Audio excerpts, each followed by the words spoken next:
கிறிஸ்து பிறப்புக்கு முந்தைய நவநாள். நாள் 3. ஈசாயின் அடிமரமே வாரும். ஓ ஈசாயின் அடிமரமே, நாடுகள் நடுவே விளங்கும் அடையாளமே, உம் திருமுன் அரசர்கள் நாவடக்கி நிற்பார்கள். உம்மை நோக்கி மக்களினத்தார் இறைவேண்டல் செய்வார்கள். வாரும், எங்களை காப்பாற்றும், தாமதியாதேயும். தாவீது அரசரின் வழிமரபு என்றென்றும் தொடரும் என்று ஆண்டவராகிய கடவுள் இஸ்ராயல் மக்களோடு உடன்படிக்கை செய்திருந்தார். ஆனால் பாபிலோனிய நாடுகளத்தலின் போது இஸ்ராயல் மக்கள் தங்கள் நாடு, கோவில், நிலம் என அனைத்தையும் இழந்தார்கள்.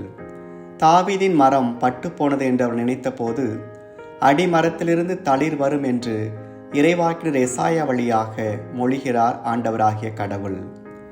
மனோவாகு என்னும் மரம் பட்டு போயிருந்த போது அங்கே சிம்சோன் தளிர்க்கிறார். சக்கரியா என்னும் மரம் பட்டு போயிருந்த போது அங்கே திருமுழுக்கு யோவான் தளிர்க்கிறார். பட்ட மரங்கள் ஆண்டவரால் நினைவு கூறப்படும் போது உயிரும் வளமும் பெறுகின்றன.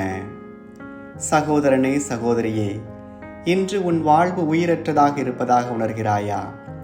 நீ மேற்கொள்ளும் முயற்சிகள் அனைத்தும் தோல்வியுறுகிறது என நினைக்கிறாயா? பட்டுப்போன மரம் என நீ உணர்கிற உன் வாழ்க்கைக்கு ஆண்டவர் இன்று உயிர் தருகிறார். நீ நினையாத நேரத்தில் உன்னை அவர் சந்திக்கிறார். உன் வாழ்வை அவர் புரட்டி போடுகிறார். ஆண்டவரே, தளர்ச்சியுற்ற எங்கள் உள்ளங்கள் உம் வருகையால் தளிர் உருவனவாக. ஆமென்.